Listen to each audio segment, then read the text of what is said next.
Y'all, it's time for some damn good tacos and college football. We're excited to announce our title sponsor, Torchys Tacos, for the Arkansas Football Report with Otis Kirk, and the new addition to the Hogville.net family, the Arkansas Pregame show starring former Hog running back Marshall Foreman, hosted by Jason Pattison.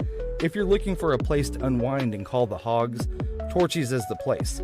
Torchys' location on MLK in Fayetteville is the proud host of the Arkansas Pregame show, and it will air 2 hours prior to kickoff of each Fayetteville home game.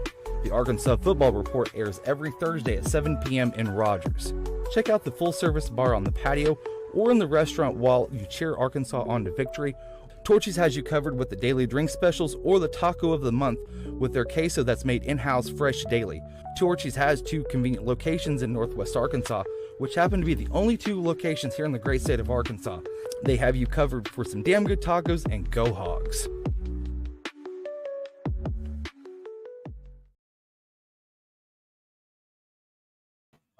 And everybody, welcome to the Arkansas Pregame show with Marshall Foreman. I'm Jason Pattison. Thank you guys for joining us today, and welcome Hog Nation. I'm going to tell you what, it's October 19th, 2024. It's a little after 4 o'clock.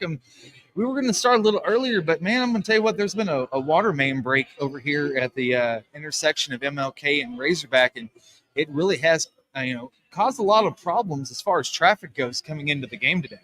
Yeah, I mean, if you're familiar with driving down MLK on game day, you might as well, you might as well leave an hour early because it goes down to one lane when it gets close to, what was it, Razorback or Arkansas?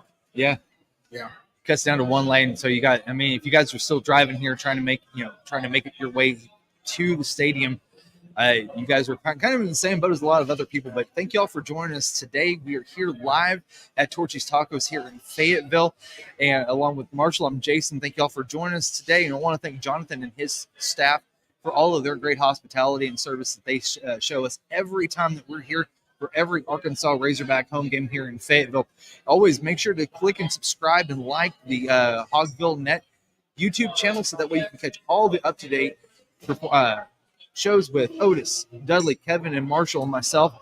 And also, if you stop at either of the 2 Torchys Tacos here in Northwest Arkansas, which Marshall happened to be the only 2 Torchys Tacos here in the great state of Arkansas, make sure to check out their taco of the month, which is right here, which is the Baja Salmon Taco.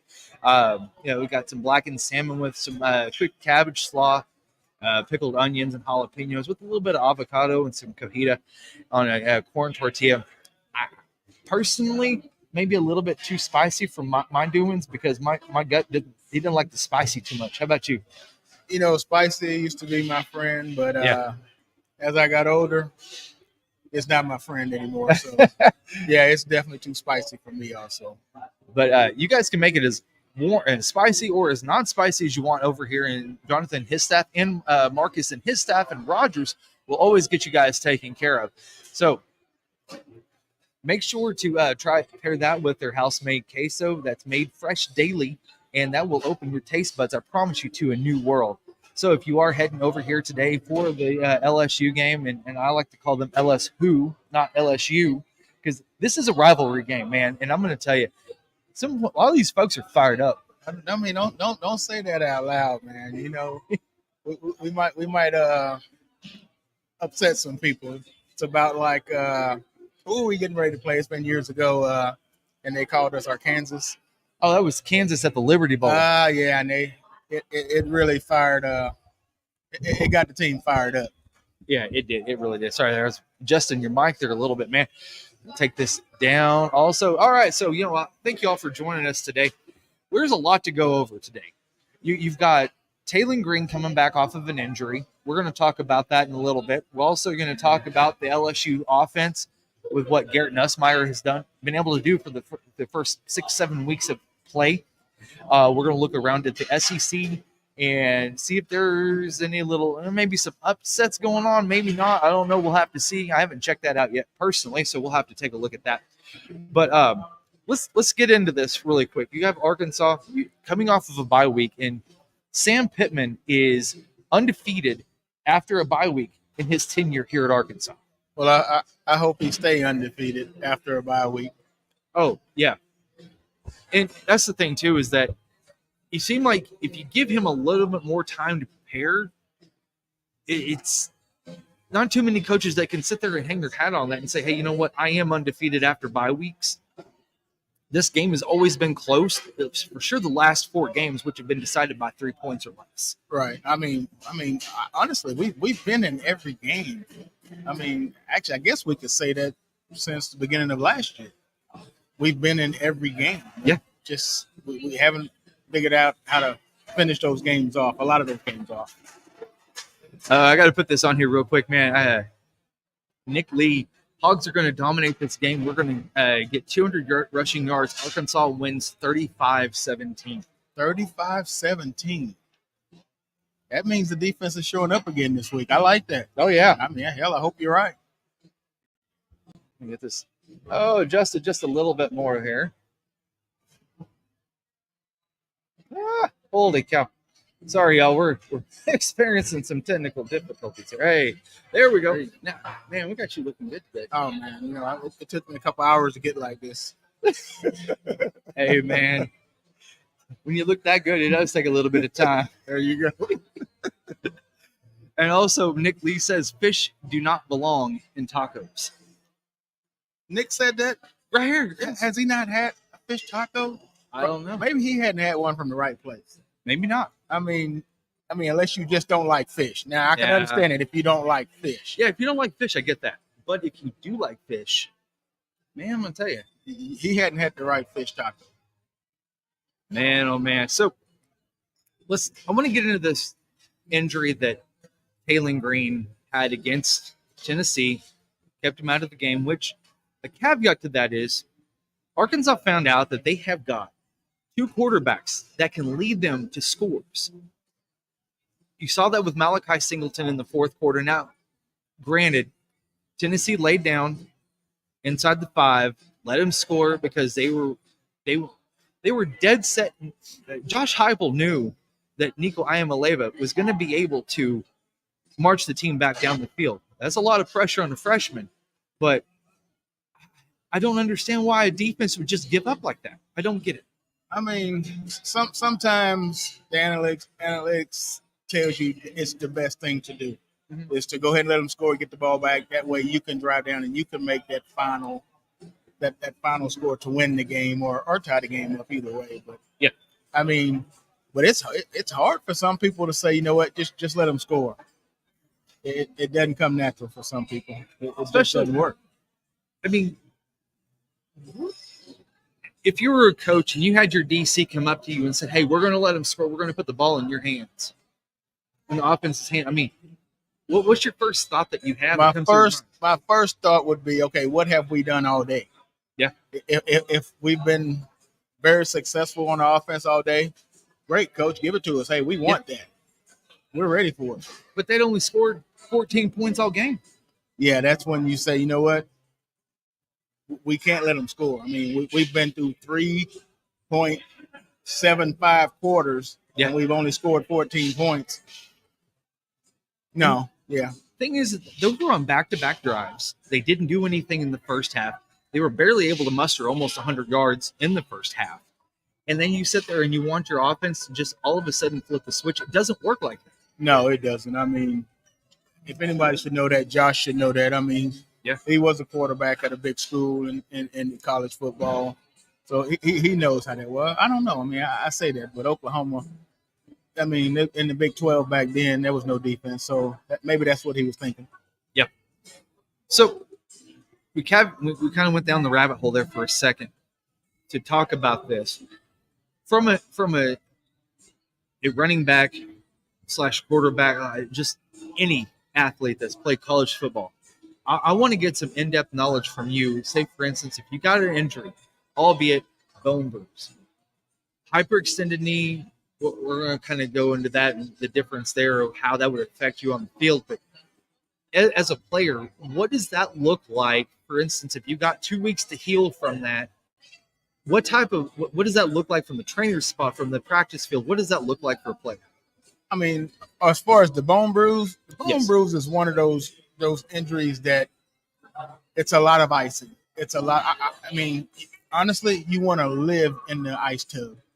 That's your best friend on a bone bruise like he had. Yeah. Because ice is going to bring that back and make it normal faster than anything else. But as far as any injury, players are different. People are different. Some players, as soon as the pain's gone, they forget all about it. And there's some players that they're going to think about it a long time, and it's going to just drag that injury out longer. It just depends on the player. Also, Leslie Byram, one of our stalwarts. I would not be surprised if Arkansas does not break an attendance record tonight. There are people everywhere in this town right now on Razorback Road and MLK. And also, by the way, fish tacos are good. There you go. Fish tacos are good. And as far as that attendance record, that's going to happen when UT comes to town. Oh, it will. It will. It's going to happen then. That's what's happening down in Austin right now with Georgia and Texas going tonight again. Or again, it was the first time in a few years. But, they got Formula One racing down there at Austin at the same time as College Game Day. I'm going to tell you what, I looked at the prices for hotels down there. $500 and $600 a piece. That was last week. Yes. That's just it's insane. already expensive in Austin, but yeah, that's ridiculous there. Here we go. Tonight, this is going to be a top 3 crowd, Leslie. I'm telling you, it's going to be a great crowd. I mean, listen, when we come on air, usually you can see that there's some traffic kind of coming and going a little bit. You have some lulls. There has not been a lull back behind us for the last 2 hours. I mean, yeah, you're right, because I came down here early about 2.5 hours ago and walked down the street, and it was still packed. It was still bumper to bumper traffic, people just going the whole time. Yeah. So I understand what they're saying about the attendance record being broke. If they break it tonight, it's going to get broke again in Texas. So let's go back to that injury for just a minute, because you mentioned something. You said it depends on how you recover mentally, because when you're recovering from an injury, you have 2 distinct routes that your body takes. Is it a positive or is it a negative? Because with a positive in the injury itself, it helps the body heal a little bit faster, because there's not as much stress on the central nervous system and how it affects the blood flow, how it affects the reaction of the body itself. When it's negative, you have more stress, more cortisol, more stressors on the ligaments, muscles, bones, everything. Talk a little bit about how that affects you as an athlete trying to recover. Okay. I can talk a little bit about that, but I can't go as deep as you just went. I mean, all them words you were saying, I have no idea what that meant, but no, I get you. No, honestly, and a lot of people don't know, and I didn't know when I was playing, the positive attitude, your positive thinking, believe it or not, has an effect on your whole body. It has an effect on how your body heals. It has an effect on how the food that you eat supply your body. I mean, it's amazing what the mind does. Yeah. And the mind is very powerful when it comes to healing. It is. And like you talked about him living in the ice tub, living in the trainer's room. Whenever you were playing, you guys were looking at still photos. Yeah. And you talked about that. I think he was calling me old there, people. Oh, I was not calling you old. I think that's exactly what I was he calling just you did. ancient. Oh, okay, that's better. Oh, yeah. No. And that is no shot to you or any of your former Razorbacks, which, by the way, Dan Hampton is being honored tonight as a co-captain, because he is being inducted into the College Football Hall of Fame. Way overdue. Oh, no, that should have happened a long time ago. How does a guy go from making the NFL Hall of Fame and then years, almost decades later, then finally makes the College Football Hall of Fame? I think someone just dropped the ball on it, just overlooked it somehow. Yeah, because there's no reason Dan shouldn't have been there a long time ago.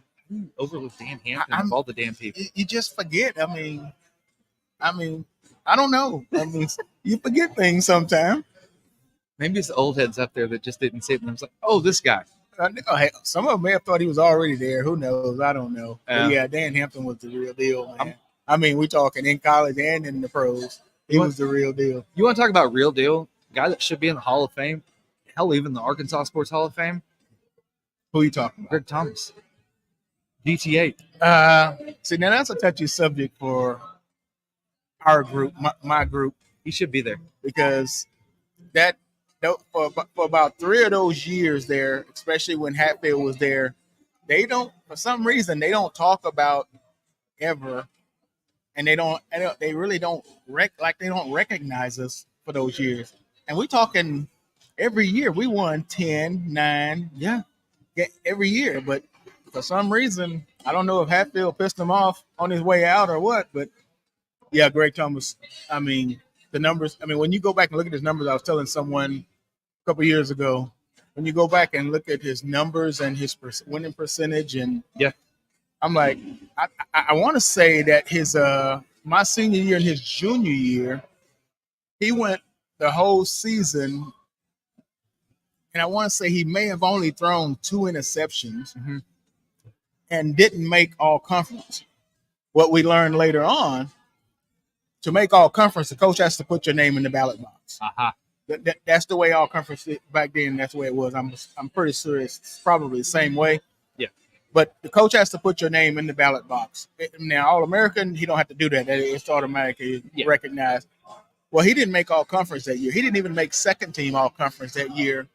And that's when we figured out something's not right here. Something smells. Yeah, but yeah, GT should be there. Maybe they're waiting on. I'm not going to even say it. Maybe they're waiting on something else to happen. Man, I'm going to tell you. Here's the deal. When you got a quarterback like Greg, Matt Jones, Taylen, that can alter a game with their legs, which at College Game Day today, it was put out there that Taylen Green was able to go full speed this week. They had a GPS on him. I know that sounds crazy, but they had a GPS on him, and he was able to go full speed this week. That definitely alters the game plan on what Brian Kelly and that defense is going to do today, because for the last week or so now, they've had to look at 2 quarterbacks. They may have had an idea that you might see Taylen this week, right? But you still have to prepare for Malachi Singleton. That takes away from preparation that could have went towards the defense of just Taylen himself. So that honestly, I think helps a lot for Arkansas. I mean, it does. I now preparing for. I mean, I was a defensive coach, preparing for those 2 quarterbacks, and if I'm the coach on the other side of the ball, now if it would have been the other way, Malachi was the one that got hurt, and we had to start worry about the other guy. Now it would have been a bigger worry for me because the other guy is a game breaker with his legs. Well. I'm going to prepare for that game breaker more than I'm going to prepare for the other one, because I mean he's dead. He can change the game with his legs, and if they put too much time into preparing for the second team quarterback, they made a mistake. Yeah, you can always catch up to him pretty easy because he's limited anyway, because he doesn't have the full playbook. No, he does not, and so there's certain. Because, I mean, honestly, LSU could come back and say, okay, well, we're going to take a look at the last 3 possessions that Arkansas had the ball. More than likely, that's what they're going to be able to come into this game with, and that's what we're going to have to prepare with Malachi. So it may not take as much away, but it does take a little bit away. And I still think that Arkansas can use that to their advantage offensively. And whenever you give Bobby Petrino a little bit of an edge, you better watch out. Oh yeah, you know what? Yeah, Bobby makes the difference.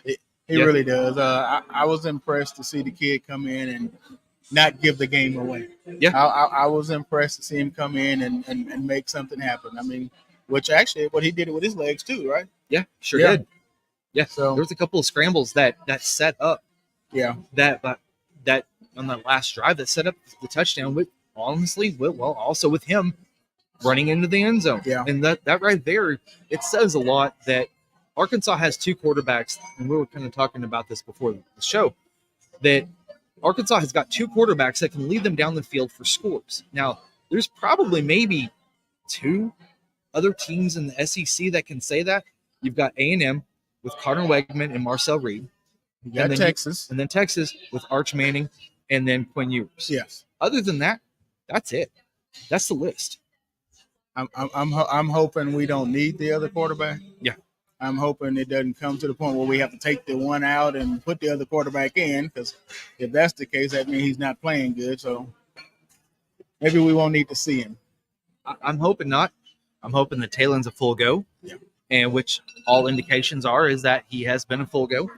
And so we'll have to just see how that happens. I mean, let's talk about this for a second. The difference between a bone bruise and, say, for instance, not dislocated, but a hyperextended knee. Bone bruise, you're gonna feel it. Yeah, I mean, I'd rather have that bone bruise because I know how to fix it right now. Meaning, I know what to do, and when it's fixed, it's done. With the hyperextension, you can get it to the point where there's no more pain, but it's not done because you've loosened ligaments. You've probably torn a little bit of cartilage, and all of that's going to need taken care of eventually. Yep. So I'd rather have the bone bruise, but the bone bruise, if you've never had one, a deep bone bruise really, really hurts. So yeah, and one of the thing too is when you have a hyperextended knee, now things are a little bit looser, so your lateral movement may not be limited, but upstairs it's limited, because now if you feel a little bit of a shift, that's when things are starting to mess with your head, and now things physically are not where you want them to be, and so that's whenever things kind of scale back and you have a little bit of tenseness. Yeah, I mean, but that's where we go back to what you and I were talking about earlier. You have to be like a defensive back. Yeah. Hey, once you feel like you've done all you can for it, now you got to forget about it and just go play ball. Speaking of defensive backs, I want to look at this for just a second. Garrett Nussmeier, quarterback for LSU, is second in the SEC in overall quarterback stats. He's number one in the SEC with 18 touchdown passes. Other half of that, though, he's got 6 interceptions. So he's honestly really good for 1 interception a game right around. And he did lead LSU down to a comeback victory last week against Ole Miss, which Ole Miss let them in, honestly. Ole Miss should have had that game won, should shut the door. Defense gave it up. Arkansas's defense and secondary cannot give him time in the pocket to make those sorts of throws. They have got to get a rush in. What game is this? 6th game, 7th game? Seventh game. Seventh game for us, right? Yes. At what point do we actually come to the point where we say, you know what, we have what we have?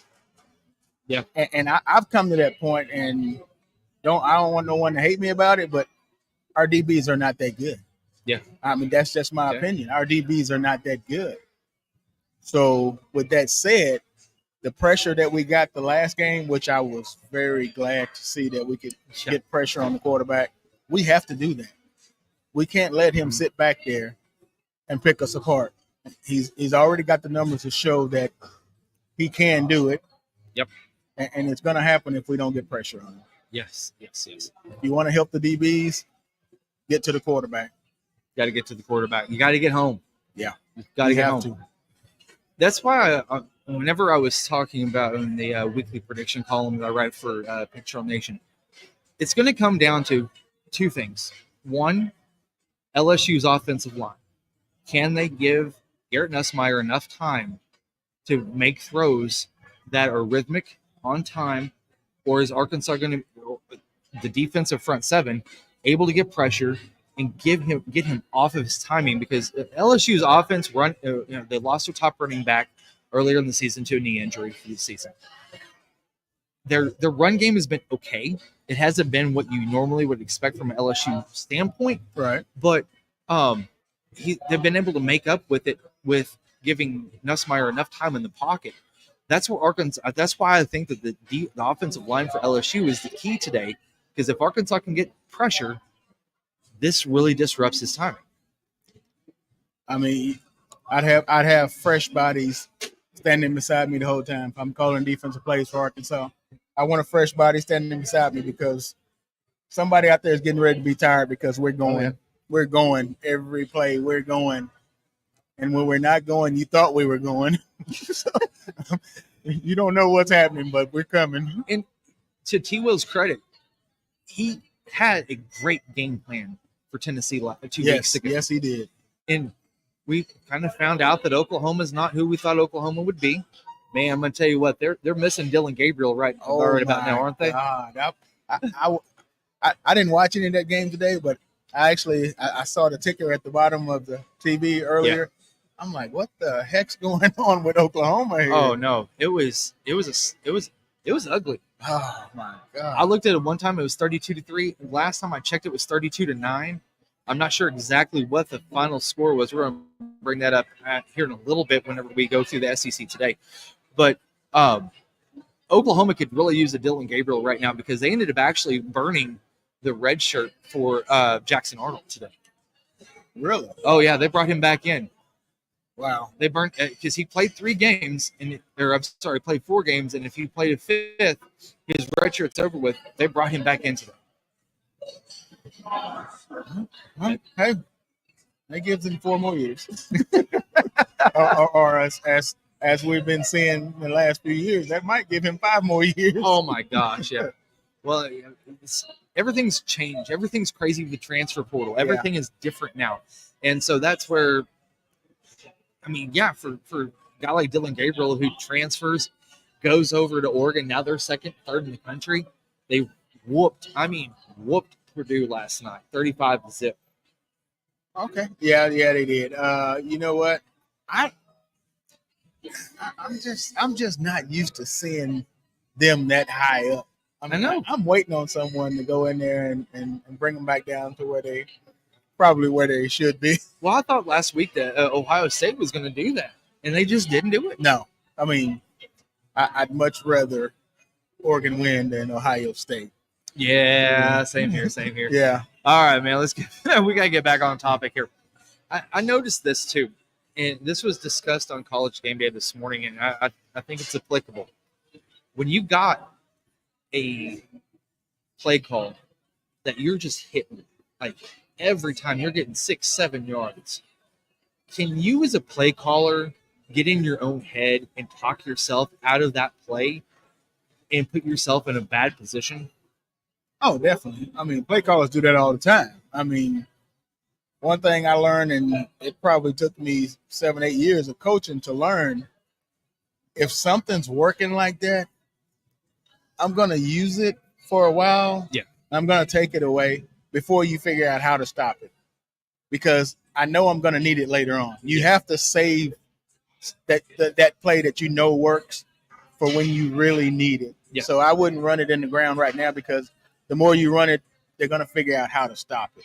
And yeah. I don't want them to have time to do that. So I'm going to mix it up, keep mixing it up, and save that for later on. And Bobby's really good about the plays that he calls in the first quarter, sets up the plays that he calls in the fourth quarter. As a play caller, is that just the desirable outcome that you're wanting to have game in and game out? Yes, it is. You see a lot of young coaches, play caller coaches that's young, don't have any idea how to do that. They're just calling plays that they have on their list, and they're not setting anything up for later. Yeah, that's what I like about Bobby also. I mean, you don't just call what you think you need to be called because of this down and distance. Yeah. It also brings in, okay, this is going to set up this for later. Yeah, Bobby does that. I like that. So, yeah, young coaches, that's hard for them to do because they don't look that far ahead. Mm-hmm. But coaches like Bobby, yeah. If they run something, you can bet it's because he's looking for something else later on. I want to bring this up to you really quick. Is kind of going back to what we were first talking about. You got Nick Lee says Dan Hampton wasn't that great until he got in the NFL. Okay, agree to disagree, but all right. I mean, whenever you go that high in the first round, how can you say that? Agree to disagree. I mean, you go back and look at them film, and look at actually just look at the stats of people, offenses that played against that defense that Dan Hampton them had back then. Yeah. That dude was a monster. He was. He was a yeah. monster. And also, Nick said, I was born in 89, but I know these players. Okay. I'm not going to say you don't. What were you doing in 1989? 89. I actually knew I was playing football in Colorado. Yeah, this was after I finished up here. After I got cut by the Browns for that one little bit of time I was there. Came back here, had knee surgery in 88. 89, John Stitton, another guy that played ball up here with me. Yeah. Was playing football in Colorado. He called me and Greg Thomas and said, he called me and said, hey, y'all need to come up here and play. And we're like, okay, I got nothing else to do. I called Greg. Hey, Greg, I'm going to Colorado to play ball. You want to go? Greg was like, okay. That's an easy answer right there. I went to San Angelo and stayed at Greg's house for 2 days, and we took off and went to Colorado. Oh, man. San Angelo. I spent some time in San Angelo myself. Good Lord. You got to be going there to get there. That's not one of those places that you just happen to stop by and go, hey. Not at all. Thanks, guys. Got some fans come up and say, hey, we're watching you guys live. But, 89, No, you go back and you look at stuff on Dan. Dan was, you got to look at it different. If I'm not mistaken, Dan played defensive tackle here. Defensive tackle's job is not always getting to the quarterback. No. Defensive tackle's job, if he's getting double teamed every game, he's doing his job because he's taking up 2 men, and that leaves someone else free. Exactly. So usually that's a linebacker that's either coming off your hip or that's also a stunt that's coming around the other side. Yeah. And that's where you need those guys. You have, Cam Ball. That's what they did so well. He got home a couple of times last week. He got that great sack against Nico.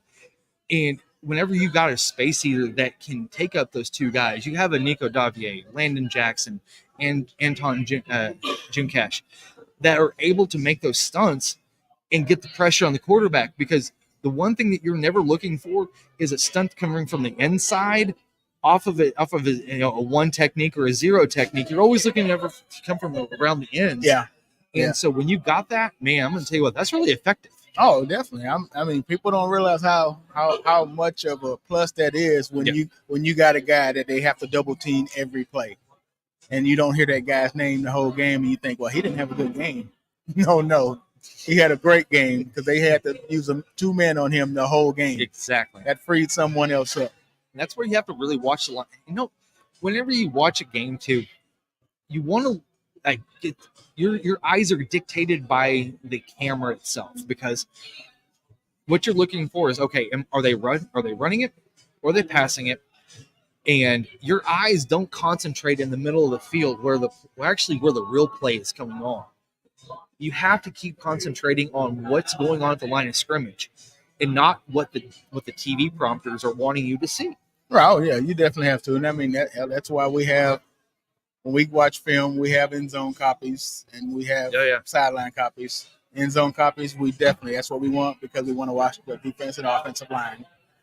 So, all right, everybody, we're going to take a quick break here for just a few moments. Go over, kind of get something to drink really quick. We're going to take a quick break here, but we are here live at Torchys Tacos here in Fayetteville on MLK.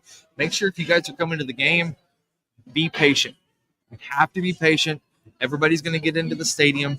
It might take you a little longer because of the main break over here that the University Police had announced. That I don't know exactly what time it happened at, but it had been going for quite a while because it took out asphalt. It had a huge hole. It looked like the earth was trying to open up, honestly. Yeah, it looked like a sinkhole. It did, man. It did. All right, everybody, we're going to take a quick break, and we'll be back in just a moment here live at Torchys in Fayetteville. Y'all, it's time for some damn good tacos in college football. We're excited to announce our title sponsor, Torchys Tacos, for the Arkansas Football Report with Otis Kirk, and the new addition to the Hogville.net family, the Arkansas Pregame show starring former Hog running back Marshall Foreman. Hosted by Jason Pattison. If you're looking for a place to unwind and call the Hogs, Torchys is the place. Torchys' location on MLK in Fayetteville is the proud host of the Arkansas Pregame show, and it will air 2 hours prior to kickoff of each Fayetteville home game. The Arkansas Football Report airs every Thursday at 7 p.m. in Rogers. Check out the full-service bar on the patio or in the restaurant while you cheer Arkansas on to victory, Torchys has you covered with the daily drink specials or the taco of the month with their queso that's made in-house fresh daily. Torchys has 2 convenient locations in Northwest Arkansas, which happen to be the only 2 locations here in the great state of Arkansas. They have you covered for some damn good tacos, and go Hogs!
All right, everybody. I think y'all probably may have heard that because I just realized that we were already on, so that's all right. So thank you guys for joining us here at Torchys in Fayetteville. We're live here just a little over an hour away from kickoff, Arkansas LSU.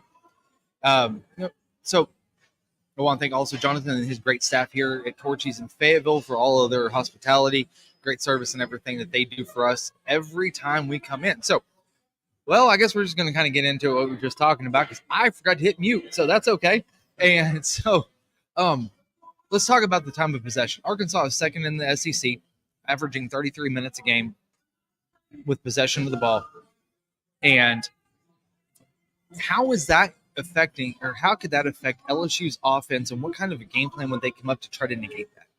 Well, as far as when the other team has the ball that much more than you, the longer your defense or the longer your offense sits on the sideline, the colder they get.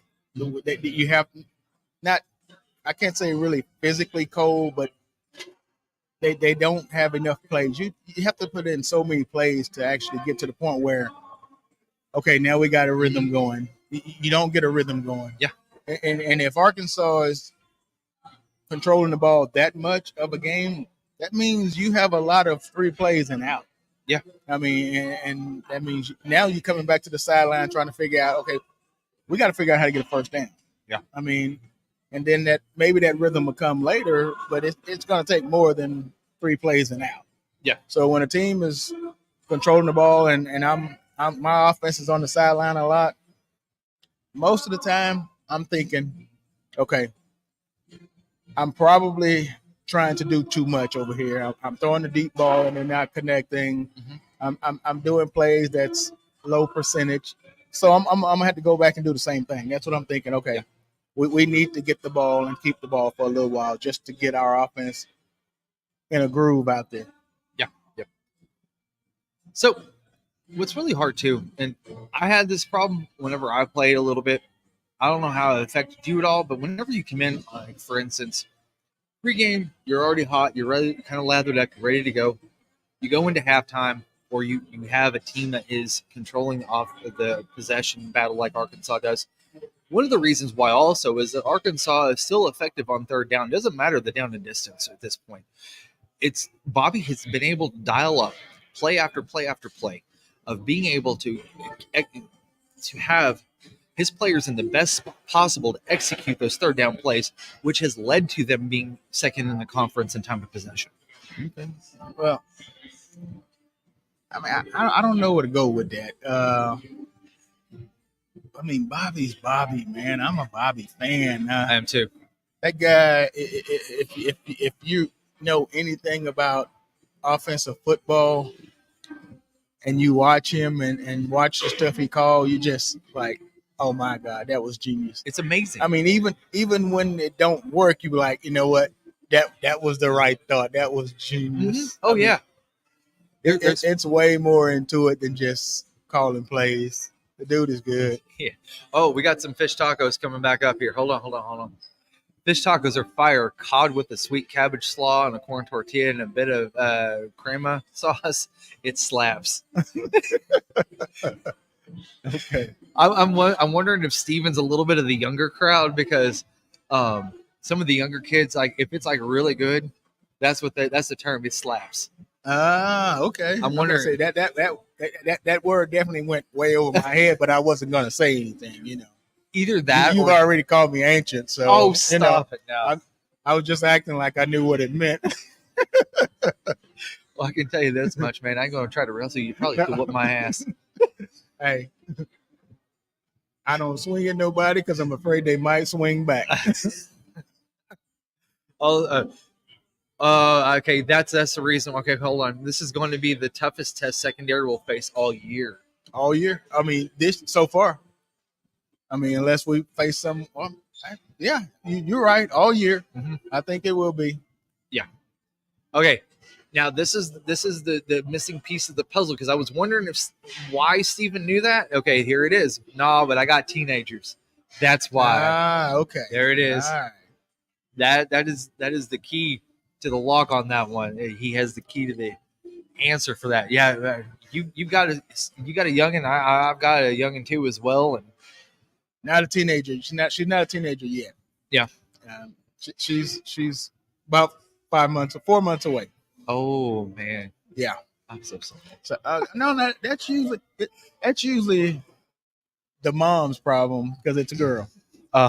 You know, usually that's when daughter and mom starts fighting. Yeah, a lot, not agreeing a lot. Yeah, I'm gonna stay away from that one. Yeah. So, let's go ahead and take a look at it. The SEC today. Hold on just a second.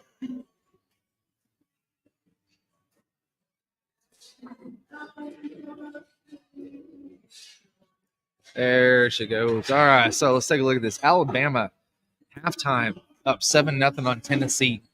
Winner gets a cigar on that one. I'm going to tell you, Tennessee's not looked good. Did you know that they have outside the conference? They were rushing 356 yards a game, or 360. There's 364 out of conference. In conference, 136. Wow, that's a big difference. I mean, yeah.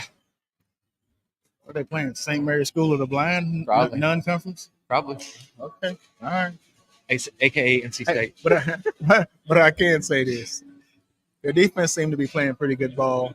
Yeah. Yeah. Their defense, I mean, even against us, their defense did look good. As bad as Oklahoma has been this year, they were the key. Like, they were the key to unlocking what to do against that Tennessee offense. Oh yeah, a couple weeks ago, they showed everybody. Oh, everybody. They showed everybody what to do against that offense. Yes, they did. I agree with you on that. A couple more. Let's see. Yes, but when Daddy starts fighting with the boyfriends. Yeah. See, I'm not ready for that yet. Oh no. Has Tennessee been the biggest exposure in this early season top 10s this year? I would say them in Florida State, because let's face it, man, Florida State looks like straight trash right now. Yeah. Do they still have their coach? Yeah. Oh, they hadn't fired him yet? No, did you see that? Did you see one of his assistants flexing on a dude last night? No. Oh, yeah. So dude was coming off the sideline. One of the Duke players had ran off the side. He's coming back in bounds. And one of the assistant coaches, I guess, took exception for him getting, like, brushed by and started, like, flexing on him, like, straight just flexing on him. I'm like, are you kidding me right now? That right there tells me that he has no control over that entire staff. Yeah, it doesn't sound like it. He has got to go. Doesn't hell, I'm surprised he's still there this year.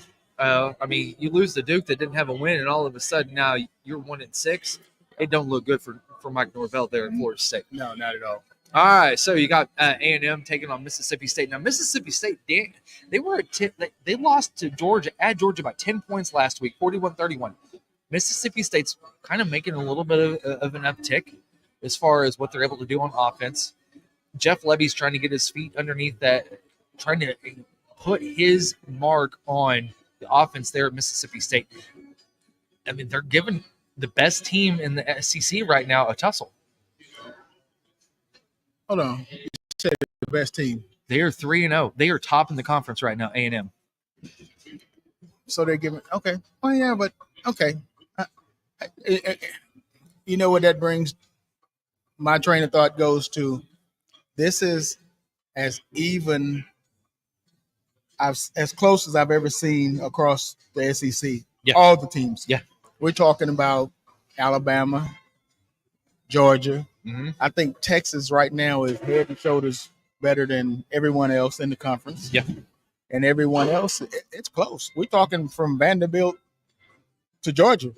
It's a lot closer than it's ever been. There's a lot of parity this year in the conference, and you throw Texas and Oklahoma in. I think that honestly brings some balance that at the top, not the bottom, but there's balance at the top because now you've got another good team that can duke it out with the top 3 or 4, and I mean that really kind of throws a monkey wrench in some of these programs that really have, Georgia, Alabama, Tennessee that thought, you know what, I'm still, king of the hill over here. Yeah, we see it. Yeah, we see it. Yeah. Every time. I mean, it's just it's an every week thing, and Oklahoma found out the bad half of that. I think most of us knew Oklahoma was going to find out.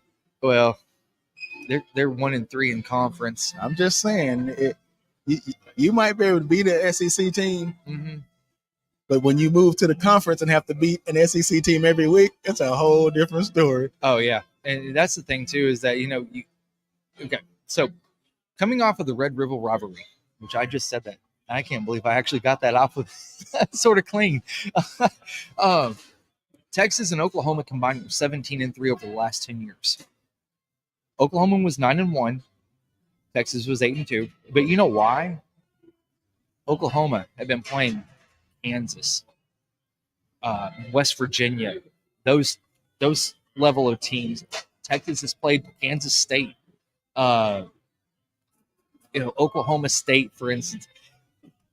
Oklahoma State, don't get me wrong, usually is pretty good, but whenever you have a team that comes in the week after, your record's going to be a lot better. But when you get into SEC play, like Oklahoma just found out, where you have South Carolina that comes on the road and comes in to your house and thoroughly whips your ass, like what just happened, 35-9, they're going to find out real fast. Hey, I'm telling you, I was excited when they said Oklahoma was coming to the conference. Texas, I'm like, okay, great. I mean, that's just going to be another tough team in the conference. Yeah. But teams like Oklahoma that go all year and end up being in the top 5 at the end of the year. A lot over there. Hey, be in the top 5 at the end of the year after playing an SEC conference, after you playing that schedule. Yeah. It's tough. It's tough to keep players healthy. Yep. I mean, you lose one player. Losing one player makes a big difference when you play an SEC schedule. Yep. Yeah, they're finding it out. Ellen, you look at Missouri and Auburn, as Otis called this on Thursday night, the Sleaze Bowl between Eli Drinkowitz and Hugh Freeze. Yeah. And I didn't watch the end of that game, so I'm assuming Missouri came back and won that game. They did 21-17. Okay. And you have a team like Missouri, and it's still weird to say it, but Missouri that is battle tested in the SEC. They understand what it is to have an 8 or 9 game schedule or 8 game schedule in the SEC. That there is no down week. Does not matter, even if you're playing Vanderbilt. Alabama found that out. Oh yeah. You cannot just say, okay, this is going to be a win. No, I mean, I like it, man. I'm telling you, it's a bowl game every friggin' week. Every week. Yeah. I mean, there's no going into this one. It's like, how do we get up for this game? It's an easy game. Yeah, okay. No, there's not. I mean, and that's what Nick Saban talked about for years was the rat, rat poison. The rat poison, the rat what he called it? Yeah. Because you sit there and you took the bait and you realize, oh crap. And then before you know it, you're in the trap. Oh yeah. Oh yeah. Yeah. So you got Florida and Kentucky. Florida is, and this has been widely publicized, that Florida is not the same team that they were at the first of the season. No, not at all. So is that who? What time is that game kick off? 6:45. 6:45 on SEC Network. Yep. What's the line? Does it tell the line on the game? Kentucky by 2 on the road. Okay. I was getting ready to say, if Florida's favored in that game, I'm going to bet on Kentucky. Oh yeah. Well, and the thing is that if Florida's getting 2 points at home, that pretty much tells me that's a wash. Yeah. So anything under 3 points at home, that's a wash. So I mean, I think that Mark Stoops and that crew can probably pull that off, which I think it's either the second or third time that they've beat Florida at Florida in like 35, 40 years. Because there was a 28-game win streak that Florida had over Kentucky. I mean, it's Kentucky. I mean, it's a basketball school. No, hey, I'm kidding. I'm kidding. Hey man, there's some people here in the state of Arkansas that think Arkansas is a basketball school too. Okay, they can keep thinking that. But no, yeah, I mean, like we were saying earlier, hey, the Vanderbilts and the Kentuckys, they're closer to being as good as the rest of them in the conference this year. It's as close as I've seen it. It is, because usually you have your bottom dwellers, and you just can kind of say, okay, this is going to be a good matchup for this team, but this is not a good matchup for that team. Every team this season so far has been like, okay, this is a great matchup. And that's the transfer portal at its best. Right there. At its best. I think it is. And you know what it's shown out there? Because you got all these people that's preseason picking so-and-so to be number 2, number 3, and all this stuff. Yeah. They have no idea. They've been so far wrong this year. It's so true. Hey, that transfer portal is killing them. Oh, it is. It is. It is. So you got Vanderbilt, which we just mentioned. It's going to be on ESPN Plus. They're 4-2. They win tonight. They cannot take their foot off the gas. They have got to go in. They have got to throttle Ball State. They do that, they're 1 win away from being bowl eligible. Ooh, that's weird saying it. When's the last time that happened? 2018. How do you know this stuff? Man, I got a Rolodex, sir. Good Lord. I can't remember what I wore yesterday. Oh. You remember the stuff. No. I think it might have been actually 2012. I think it might have been 2012. I might be off on that. I have to fact check myself here in a little bit. If y'all want to fact check me, go ahead and do that too. Throw that up there. We'll put that on the screen. Feels like the entire season is – oh, here we go. Feels like the entire season is on the line every week in the SEC. It is. It really is. It definitely is with Arkansas. I mean, after last year, every week is a very, very big game. That has to be hard for those poor players. Oh yeah. Every week. Recover. Yeah. I'm like, wow. Dude, and then also on one SEC matchup is fun, and SEC season is an act of sadism. He went way left. Yeah, it went way left. Yeah. Hey, I mean, it is what it is. It is. I mean, hey, that's why everybody says the SEC is the strongest conference. It is. I mean, there's a reason why these kids wanting to play in the SEC. Yeah. They're a lot smarter than I was coming out. I didn't think like that. You know what? I need to go play in the conference that has the most players going to the NFL. I didn't think like that. I just thought, you know what? I want to get the hell out of Houston, uh, and my parents can still see me play. Yeah. I mean, and Arkansas, I thought was the furthest place I could go, and still they get to see just about every game because they wouldn't fly. So they. But I found out, I think my sophomore or junior year, that I could have went further in the conference away than Arkansas was from Houston. Yeah. I could have went to Texas Tech. Oh my God. Yeah. Oh. I mean, yeah, we know that wasn't going to happen. Don't talk to Mike Irwin about Texas Tech. Is that a bad subject? No, he's from that area. He got out of there as fast as you got out of Houston. So, yeah. No, to tell the truth, I mean, I wanted to get out of Houston, but the biggest mistake was telling Lou Holtz he could come to my house. After that, it was over. My mom was like, "I want you to go there." Good Lord, okay. He's a salesman. Yeah, man. I think he had her in the first 30 minutes he was there. Man, I'm gonna tell you what.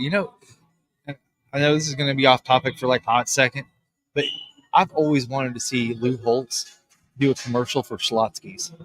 Why? What? I don't get it. For Schlotzsky's. Oh, that's just wrong. That's just wrong. So, Texas, Georgia, primetime game tonight, 6:30 ABC. College Game Day was there today. You got Steve Sarkisian, Kirby Smart. I mean, you literally could throw up any sexy name thing that you want to put up there. At the end of the day, it's going to be the line of scrimmage. It's going to be exactly who can control it. If Georgia can do what they did against Alabama in the second half to Texas this entire game, I don't think it's going to be a matchup. I mean, I don't know what to say about this game. This game scares me. I mean, it Texas. I mean, they look like they're better than everybody else in the nation, but it's still Georgia. I mean, it's still Georgia. Yeah, it's still a Nick Saban assistant coach. So, yeah, that game scares me. I wouldn't bet on that game if I had to.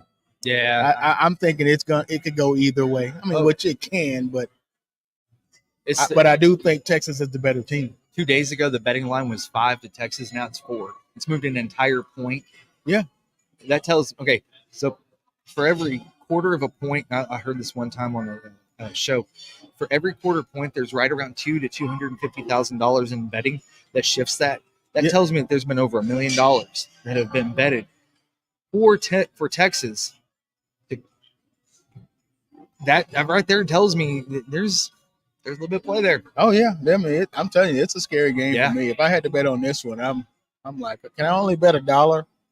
That's all I'm willing to bet on this one because this one scares me. Man, a true shot could take your $1 too. Yeah, probably would. Compound interest. But just to let everybody know, I'm hoping Texas win that game. Ooh. And I know we in the state of Arkansas hate Texas more than we hate anybody.